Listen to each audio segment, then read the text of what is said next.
Hey, comment ça biche? On se retrouve aujourd'hui pour le deuxième épisode d'Un œil moderne, la série où je reviens sur des œuvres vieilles d'au moins 10 ans afin de voir s'il est toujours pertinent de s'y intéresser de nos jours. Dans cet épisode, on va se lancer à travers la région de Kalos pour découvrir Pokémon X en 2026. Lançons le générique!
Commençons avec une présentation du jeu.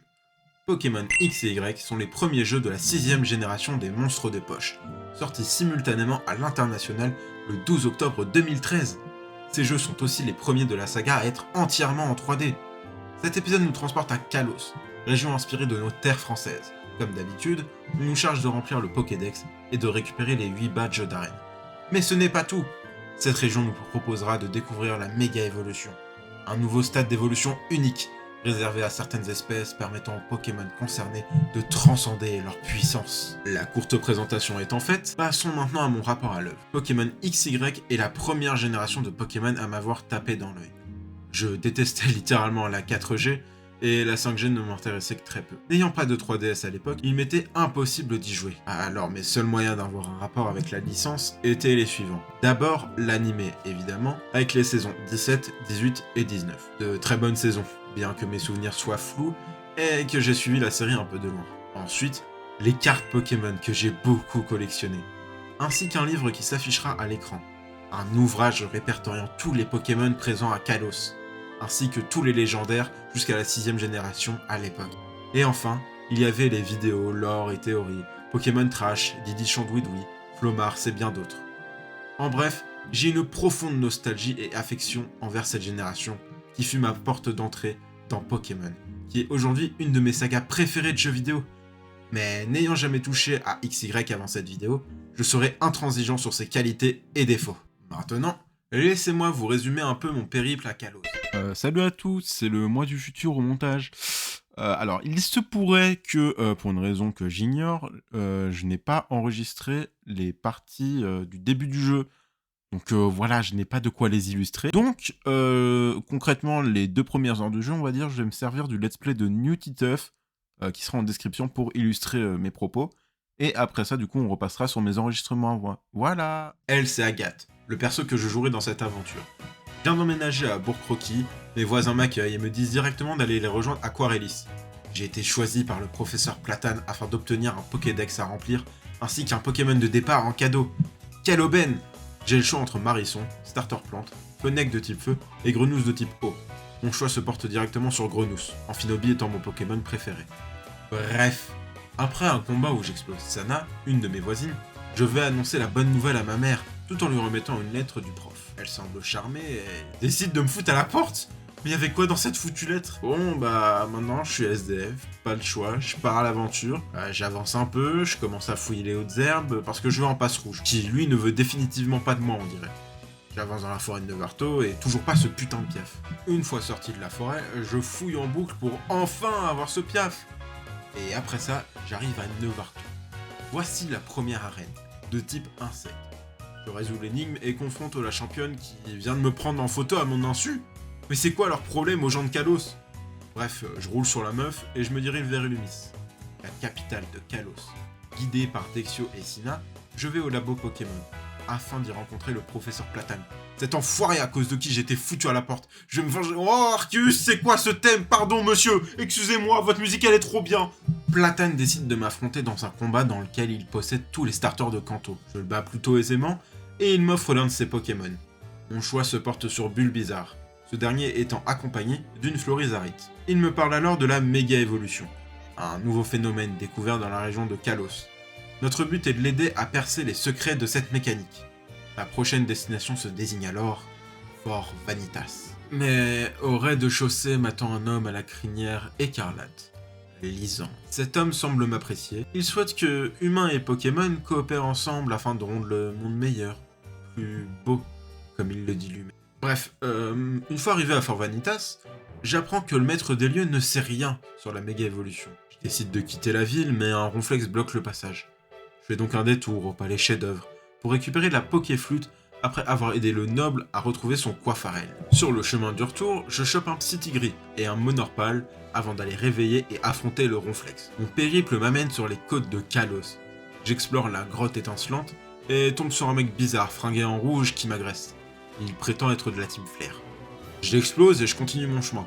Affrontant d'autres sbires, je finis par retrouver un scientifique qui me donne le choix entre deux fossiles.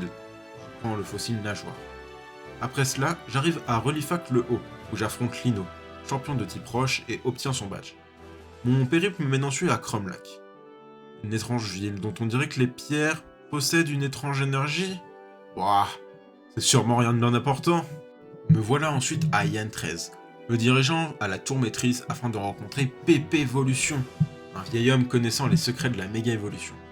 Il nous explique que la méga évolution est un stade avancé d'évolution, pour les espèces qui n'étaient pas censées pouvoir évoluer une fois de plus. Mais c'est temporaire, le temps d'un combat. Cela requiert aussi une gemme sésame, une méga gemme liée à l'espèce du Pokémon concerné, ainsi qu'un lien profond tissé entre le Pokémon et son dresseur. Le vieux n'ayant qu'un seul méga anneau, Kalem, mon rival et moi-même, devons nous départager en combat, pour savoir qui le récupère. Et bah, la non-surprise générale, je l'emporte. Et je suis désigné pour récupérer le méga anneau. Mais avant ça, je dois battre Cornelia, la petite fille de Pépé Evolution, qui est aussi la championne d'arène de la ville. Je la bats, et je me rends ensuite au sommet de la tour maîtrise pour la confronter une nouvelle fois. Elle m'offre un Lucario, qui semblait s'intéresser à moi, ainsi qu'une Lucarite. Nos deux méga Lucario s'affrontent, et bah je l'emporte. J'arrive ensuite à Port-en-Père, où j'affronte Amaro, le champion type plante, et récupère son badge d'arme. Ma route me mène au désert de Kalos. Je ne peux pas aller à Lumis car un accident s'est déroulé à la centrale électrique. Et j'y affronte la Team Flare, qui avait pris la centrale d'assaut afin d'en détourner l'énergie, pour une raison qui m'est inconnue. À la sortie du désert, j'aperçois un géant mentionnant un Pokémon fleur et disparaît aussitôt. Après ça, me revoilà à Illumis, afin d'affronter Lem, le champion de la ville. J'enchaîne à Romans-sous-Bois afin de récupérer le badge de Valériane, championne fée. Une fois vaincu, je confronte encore la Team Flare. Cette fois, ils ont pris à l'assaut l'usine de Pokéball pour en avoir le monopole. Mais une fois de plus, je sauve la situation. Continue ensuite à la Frescale, ma destination avant d'aller à Flucel. Une tempête de neige empêche le mamochon que je suis censé chevaucher de progresser. Là encore, les flares sont sur le coup. Ils forçaient un pauvre Bizarrois à déclencher cette tempête. Je les bats et j'arrive à Flucel, où je bats Astera, la championne de type Psy. Et en sortant de l'arène, mon holokit sonne. C'est Lisandre, qui prétend que la Team Flare a réveillé l'arme suprême et s'apprête à purifier le monde car les humains consomment les ressources du monde petit à petit. Mais qu'est-ce qu'il raconte? Bref, je dois l'arrêter. Je retourne à Illumis pour tenter de trouver le repère de la Team Flare, et le repère se trouve au café Lisandre. Bon, c'est pas ultra discret, mais j'affronte Lisandre une première fois et je le bats. Il décide alors de fuir, mais j'explore le repère et trouve la clé pour le rattraper. Me retrouvant une nouvelle fois face à Lisandre et au géant du désert, ce dernier décide alors de me raconter une histoire. Il y a bien longtemps.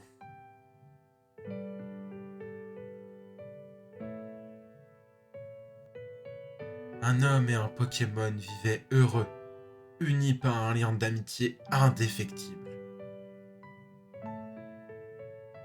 Mais un jour, une guerre éclata. Et le Pokémon tant aimé dut partir au front.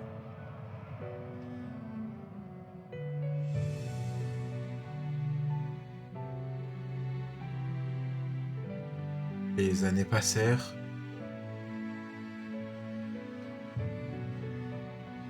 Et l'on vint donner à l'homme une petite boîte.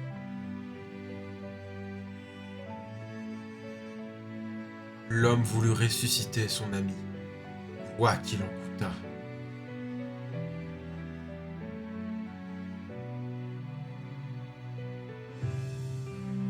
Alors il construisit une machine capable de donner la vie.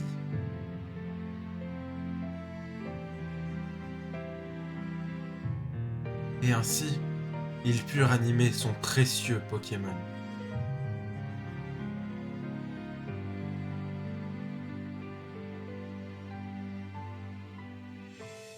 Mais dans le cœur de l'homme, la rage et l'amertume n'étaient toujours pas apaisées.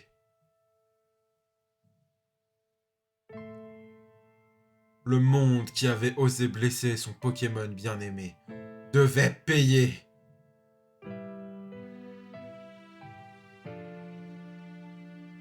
Il transforma donc sa machine en une arme suprême.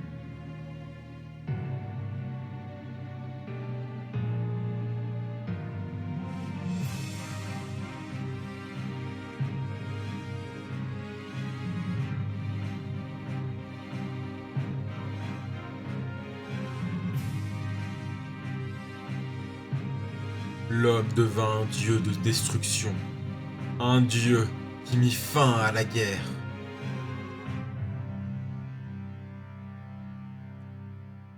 Mais le Pokémon qui avait reçu la vie éternelle finit par apprendre la vérité. Le prix de sa nouvelle existence avait été le sacrifice d'innombrables Pokémon.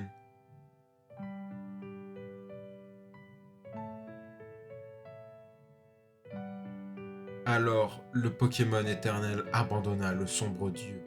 Cet homme, maintenant si seul.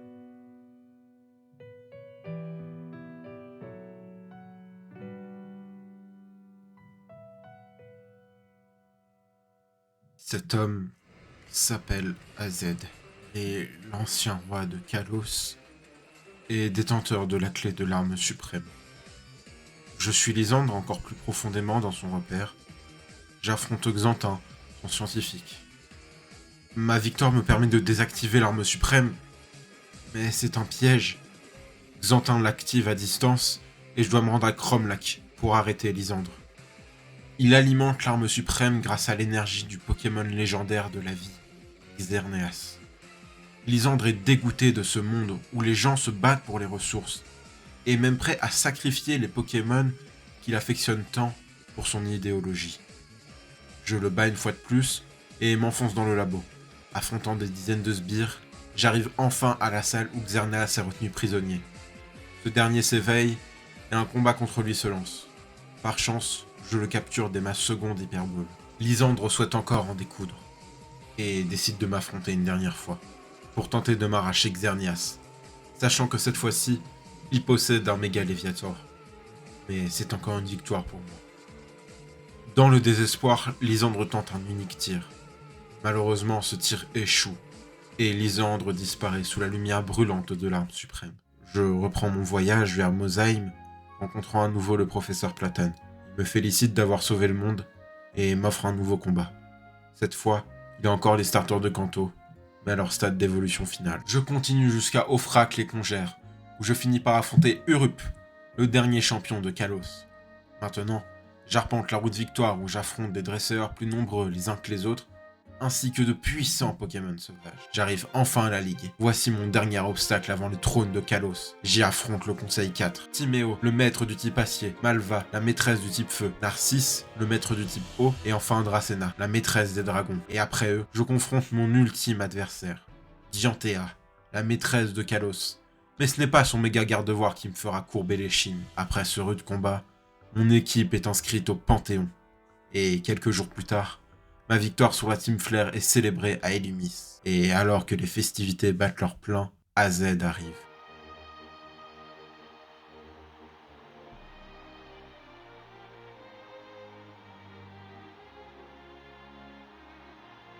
Combat-moi!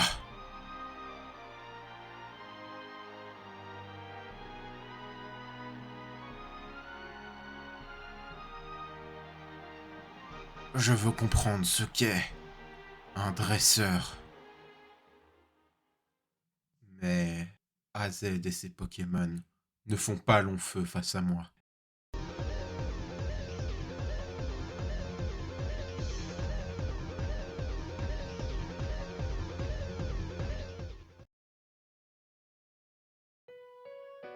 Merci d'avoir répondu à ma demande. Je suis enfin en paix. Libéré de ce passé qui me hantait. La construction de l'arme suprême. Hmm.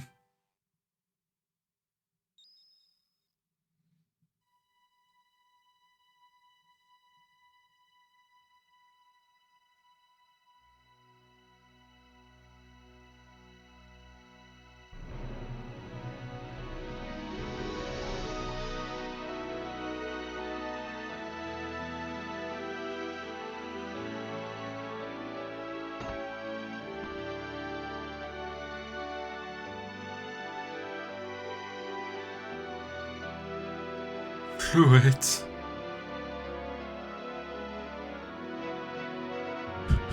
Cela fait 3000 ans. Déjà.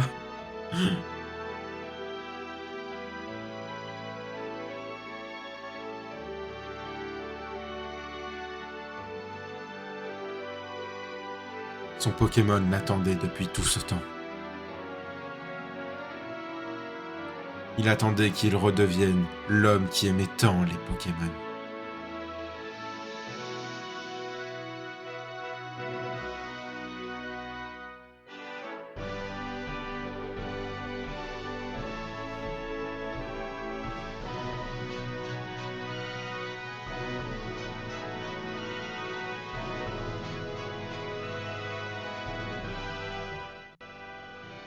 Et ainsi se conclut mon périple à Kalos. Ah, quelle épopée. Donc pour continuer, j'aimerais m'intéresser sur ce scénario plus en profondeur. J'ai vu beaucoup de gens se moquer du scénario du jeu et sont méchants à l'époque, mais en réalité je les trouve plutôt profonds pour du Pokémon. Le problème c'était pas tant le scénario en lui-même, mais plutôt le storytelling. Laissez-moi vous expliquer. Donc on a Lysandre, un homme qui au départ est profondément attaché à ce monde et ses êtres vivants, qu'il souhaite se rendre meilleur et s'en donne les moyens grâce aux richesses qu'il possède. Mais il constate que malgré tous ses efforts, le monde est voué à sa perte, en proie à la guerre, les humains se battant pour les ressources. Sauf que c'est littéralement faux. Dans le jeu, tout le monde est gentil et bienveillant en dehors de la Team Flare. C'est comme dans toutes les régions de Pokémon, les humains et les Pokémon s'entraident. Cependant, il soulève une question intéressante, en nous parlant du méga anneau que l'on a dû obtenir en affrontant notre rival, et là encore c'était fait dans une ambiance légère. Kalem s'en fiche de ne pas avoir eu le méga anneau. Le problème de Lysandre, c'est qu'il soulève des problèmes absolument inexistants dans le lore du jeu, ou qui ne sont pas montrés. Donc en fait, il passe juste pour un fou à vouloir résoudre un problème qui n'existe pas, alors que je trouve son conflit interne profondément fascinant, d'autant plus qu'il aborde un sujet super intéressant. Il est prêt à sacrifier les Pokémon qu'il adore, au point d'en pleurer, au nom de son idéologie.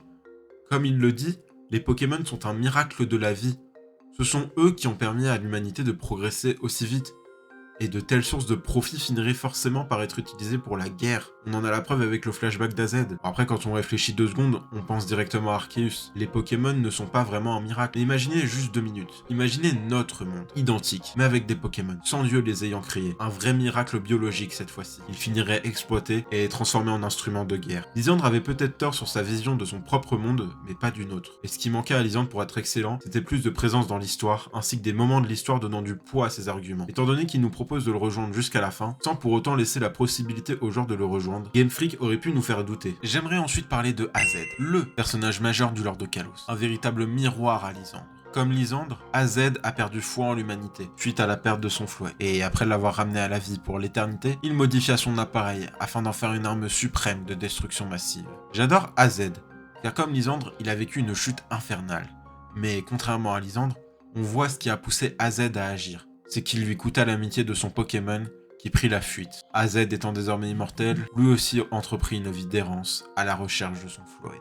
Mais il a une conclusion plutôt heureuse, son Floette revenant à la fin du jeu. Là encore, il manque de temps d'écran pour être pleinement exploité. J'aurais aimé le voir être plus travaillé par ses remords. Cela dit, son côté fantôme errant aide à l'ancrer dans la légende et lui donne un côté creepy, en plus de sa taille et son design. Un géant habillé de guenilles, aux yeux fatigués et tristes, à peine visible. J'en profite pour dire un petit mot sur son thème, notamment dans son flashback, la première fois qu'on l'entend. Au début, il a un côté mélancolique et nostalgique, montrant évidemment le point de vue d'AZ sur cette histoire, pour ensuite prendre une tournure plus épique et dramatique lorsque l'on voit l'arme suprême en action, avant de redevenir mélancolique. Cette musique est parfaite pour représenter l'ambivalence de la psychologie d'AZ, je trouve. Toute la thématique de Pokémon X et Y est autour de donner et de prendre. Le thème est évidemment montré avec les légendaires. Xerneas donne la vie, alors qu'Yveltal, lui, la reprend. Cette dualité est aussi montrée par l'arme suprême, qui a donné la vie à Floette avant d'arracher celle des gens que AZ considérait comme responsables de la mort de son Pokémon. J'en conclus d'ailleurs qu'AZ a utilisé l'énergie des 2 Pokémon légendaires afin d'utiliser les 2 pouvoirs de l'arme, bien que cela n'ait pas été confirmé. Passons maintenant au graphisme de ce premier jeu Pokémon 3D. Eh bien, je le trouve encore magnifique en 2026. Et je déconne pas. Il y a plusieurs fois où j'étais sincèrement subjugué pour un jeu 3DS de cette époque. Le jeu a une patte très cosy, je trouve. Les personnages sont dans un style mi-chibi, mi-réaliste. Et les bâtiments font très petits. On a l'impression d'être dans un monde de jouets, mais il y a quelque chose qui vient arranger ça. C'est la caméra. De nombreux plans s'afficheront à l'écran. Lors de mon aventure, la caméra n'a pas hésité à me montrer de superbes plans de caméra, mettant en valeur la grandeur de Kalos. Et à l'inverse, je me sentais minuscule. C'était top. Que ce soit le moulin de la Frescale, la tour d'Illumis dont on ne peut même pas voir le sommet, ou bien la Ligue, Kalos regorge de paysages grandioses. C'est impressionnant de se dire que tout ça tenait dans une toute petite 3DS. Les développeurs se savaient limités, mais ils ont eu l'ingéniosité de jouer avec la mise en scène pour mettre en valeur leurs environnements qui rendent hommage à notre pays. Et même sans ça, je trouve qu'il y a de très belles zones. Par exemple, tout ce qu'il y a autour de Romans-sous-Bois, la route 14 semblant plonger dans un automne éternel, ou bien la ville en elle-même, semblant sortir directement d'un livre d'images pour enfants, ou encore la falaise, de laquelle on pouvait apercevoir Relifac le Haut. C'était génial! Ça donnait de la vie à la région de Kalos. Tout semblait interconnecté et cohérent. Même les grottes. La grotte étincelante et son labyrinthe basé sur la lumière. Ou à l'inverse, la grotte miroitante et son gameplay basé sur les surfaces réfléchissantes. Et je dois aussi parler des fonds en combat. Que ce soit le combat contre Xerneas, qui nous donne l'impression d'être dans une forêt enchantée, ou celui de Lysandre qui nous amène sur le putain de soleil. Le Conseil 4 qui, en plus d'avoir une super animation avant leur combat, ont leur salle modélisée durant leurs affrontements. Et que dire de la salle de Dianthea, baignée de lumière et dont les rideaux dorés, presque blancs ou transparents, volent au vent, et dont le combat se passe sur un vitrail multicolore. Je trouve que les développeurs ont vraiment su tirer profit de la puissance de la console, tout en exploitant leurs limitations pour mettre en valeur leurs lieux. Je pense honnêtement que sans tous ces plans de caméra, la majorité des lieux ne m'auraient certainement pas marqué. Mais il y a autre chose qui a aidé à mon immersion. Il faut qu'on parle des musiques de Pokémon X et Y. C'est sûrement ma bande-son préférée de toute la série. Je ne peux malheureusement pas m'attarder sur chaque musique, je ne vais devoir développer mon avis que sur 3 d'entre elles. Et je vais commencer par un avis global. C'est une très bonne OST, aux sonorités et aux ambiances variées. Malgré la réutilisation d'instruments, chaque musique est unique et agréable à entendre. C'est un régal pour mes oreilles. Maintenant, je vais développer mon avis sur 3 musiques. À commencer par le thème du professeur Platane, que vous entendez actuellement en fond. C'est la meilleure musique du jeu à mon sens, et peut-être même l'une des meilleures de la série. Elle synthétise l'âme du professeur et je pense l'âme de Kalos en général, ce que Game Freak a voulu nous retranscrire en une seule musique. La mélodie principale est à l'accordéon, un instrument bien cliché pour représenter la France, et il est accompagné par du piano et du violon. L'accordéon représente le cliché du français, vu par les japonais, passionné, avenant, romantique. C'est ce qu'est Platane. Platane est carrément une représentation cliché du français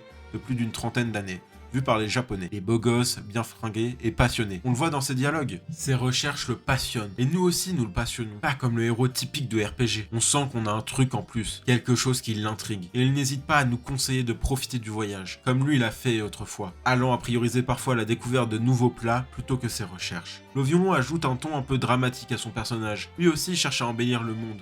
Mais il n'est pas obsédé comme Lysandre. C'est pour ça que le drama ajouté par cet instrument reste léger. Il sert juste à accentuer une fois de plus son côté passionné, animé par sa volonté de percer le secret de la méga évolution. Maintenant, le thème des dresseurs. L'intro est endiablée, à l'image de l'animation de début de combat, avant de nous offrir un temps plus calme, avant que la mélodie principale à la guitare électrique ne se lance. Un instrument plutôt intense pour affronter Timmy et son Chonipot, soutenu par de légères batteries et basses en fond. Et c'est en ça que je trouve cette musique si bonne. Le thème de dresseur rend chaque affrontement ultra épique, comme si nous ne devions prendre aucun adversaire de la région à la légère. Et ça marche. J'aurai une critique à émettre sur les combats plus tard. Mais force est de constater que cette musique fonctionnait bien dans son rôle. Chaque combat que je faisais, je m'imaginais mes Pokémon agir face à l'adversaire, ne devant rien lâcher face au dresseur des routes de Kalos. En bref, c'est une musique qui permet de rendre les affrontements contre les dresseurs palpitants. Et maintenant, la dernière musique dont on va parler est le thème d'Illumi, capitale de Kalos, évidemment inspiré de Paris. On a un peu de tout, des castagnettes, des cordes, des percussions, des clochettes, des trompettes, etc.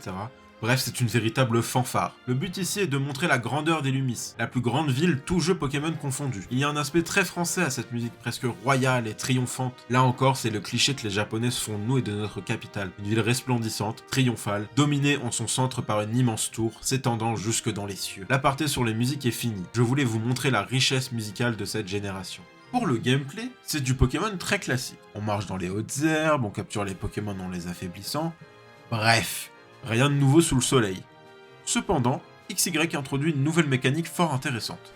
La méga évolution que j'ai tant mentionnée durant cette vidéo. Cette métamorphose temporaire augmentant les stats de certains Pokémon est vraiment cool. Mais il y a un problème, seuls Lysandre et Dianthea ont aussi accès à cette mécanique. Et ça rend le jeu beaucoup trop simple, sachant que la méga évolution de Lucario et celle d'un des starters de Kanto sont données gratuitement dans l'aventure. Et je vous vois venir à me dire de pas utiliser la mécanique. Dans ce cas, c'est encore pire. C'est-à-dire que je suis censé me restreindre d'utiliser la nouvelle mécanique phare du jeu juste pour avoir de la difficulté. C'est eux qui auraient dû mieux la gérer et la fournir à d'autres dresseurs, comme certains champions d'arène en fin de jeu, ou les rivaux par exemple, même le Conseil 4. En plus de rajouter de la difficulté, ça aurait permis de promouvoir chaque nouvelle forme, pour nous donner envie de les avoir. Et pour le coup, ça a été très bien fait dans Pokémon Legends Zelda. Mais le jeu est trop facile en général, je me suis tout le temps retrouvé overlevel à chaque fois en faisant simplement les combats sur ma route. C'est vraiment mal fait, plus d'avoir une IA stupide. De plus, Urup, le 8ème champion, n'a que 3 Pokémon. C'est vraiment du foutage de gueule. Le jeu est aseptisé à mort pour être réussi par tout le monde, mais là en fait c'est juste risible. Niveau contenu, l'aventure principale est généreuse je trouve. On alterne entre progression du scénario et collecte des badges. C'est aussi le premier jeu où notre avatar est personnalisable, que ce soit la coupe de cheveux ou les vêtements. C'est pas une personnalisation qui réinvente la roue, c'est un truc classique de RPG, mais c'est toujours agréable. Je vais un peu parler du post-game. Je ne pourrais pas tout aborder, comme par exemple les fonctions en ligne, étant donné que les serveurs sont fermés en 2026. Mais je n'en ai entendu que du bien. Sinon, à part ça, on a la capture de Pokémon légendaires. Mewtwo, Zygarde, ainsi qu'un oiseau de Kanto, basé sur notre starter. Je n'ai capturé que les 2 premiers. J'avais vraiment la flemme de reset 10 fois juste pour choper un Sulfura. On a aussi Batisque, abritant la maison de combat afin d'y affronter les châtelaines, ainsi qu'un rematch du rival avec un méga Absol dans son équipe. Et enfin, la partie la plus conséquente du post-game, le scénario avec Belladonis et Millie. L'histoire est touchante, mais c'est pas super intéressant.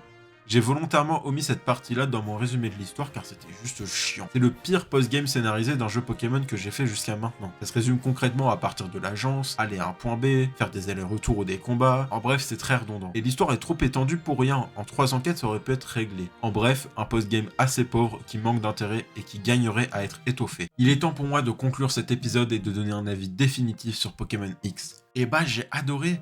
C'est déjà un de mes jeux Pokémon préférés. Bon, certes, il manque de difficultés et aussi d'intérêt parfois. Puis il y a un gros point noir, c'est le manque de nouveaux Pokémon. Seulement 72 nouvelles créatures. Ça, c'est inacceptable par contre. C'est le jeu qui en a introduit le moins et le jeu nous bombarde d'anciens Pokémon plutôt que de faire valoir les nouveaux. Mais je leur porte quand même une profonde affection. La majorité d'entre eux sont vraiment de très bons designs. Et à part ça, encore une fois, je trouve le jeu graphiquement époustouflant. Un régal pour mes yeux. J'ai vraiment plusieurs fois lâché un waouh devant les séquences du jeu. Et c'est rare que ça m'arrive honnêtement.